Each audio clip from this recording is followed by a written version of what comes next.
Mes paskutinė 80-ųjų ir 90-ųjų karta. Tie, kuriems kiemas buvo visas pasaulis, o draugai nebuvo kontaktų sąrašas telefone. Mes nežinojom, kas bus rytoj, bet žinojom vieną: jeigu pasakei, atsakyk, jeigu savas pakliuvo į bėdą, eik, nes savų nepalieka.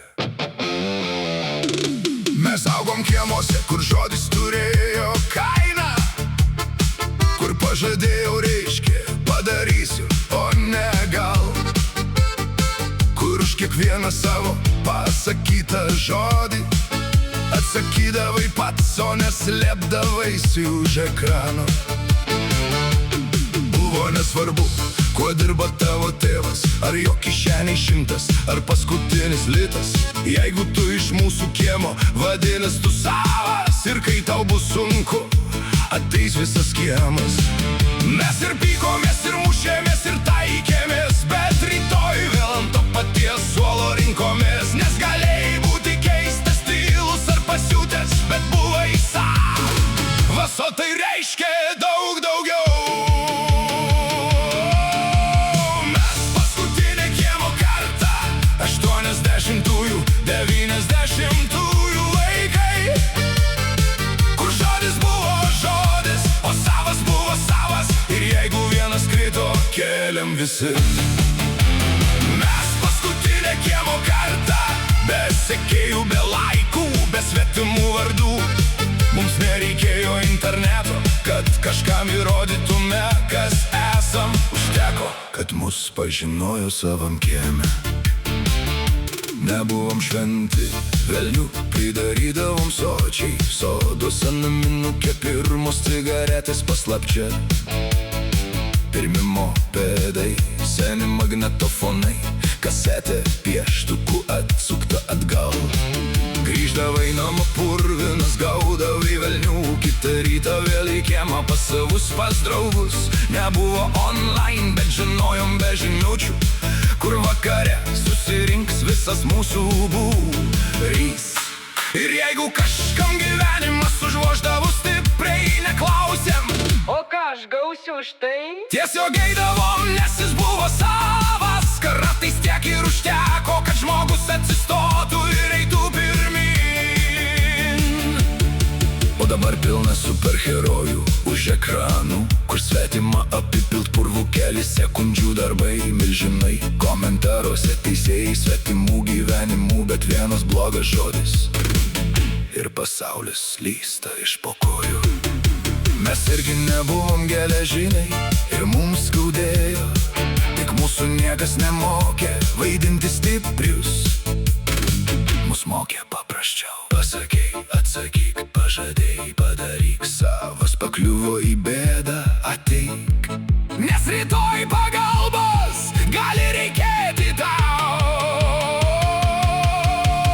Mes paskutinė kiemo karta, 80-ųjų, 90-ųjų vaikai, kur žodis buvo žodis, o savas buvo savas, ir jeigu vienas krito, kėlėm visi.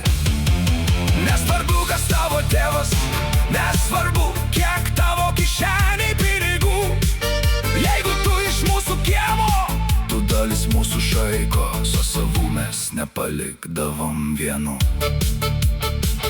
Mes užaugom, kiemai liko mažesni, kažkas išvažiavo, kažko nebėra seniai. Kažkas augina vaikus, kažkas dar ieško savo kelio, o kažkas vis dar prisimena tą suolą po langu. Ir kartais susitikus nereikia daug kalbėti, vienas žvilgsnis, šypsena. Gyvas, blėt! Praėjo 30 metų, pasikeitė visas pasaulis, bet savas žmogus kažkodėl vis tiek lieka savas. Nes draugystė mums nebuvo mygtukas sekti, jos neišjungiai vieno paspaudimu. Mes buvom šaika ne todėl, kad buvom vienodi, mes buvom šaika, nes žinojom, niekada tu nesi vienas. Mes paskutinė kiemo karta, 80-ųjų, 90-ųjų vaikai. gal ne patys gražiausi, bet už savų stovėjom iki galo.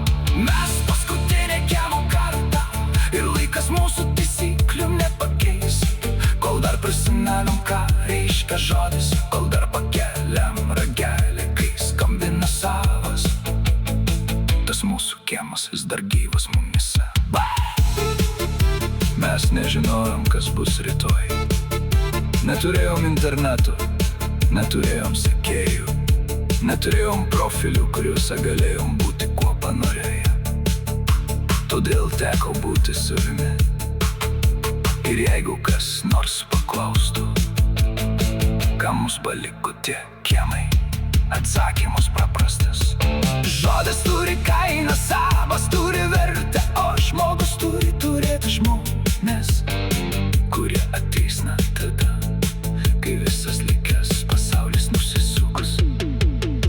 Paskutinę kiemo kartą ir blėt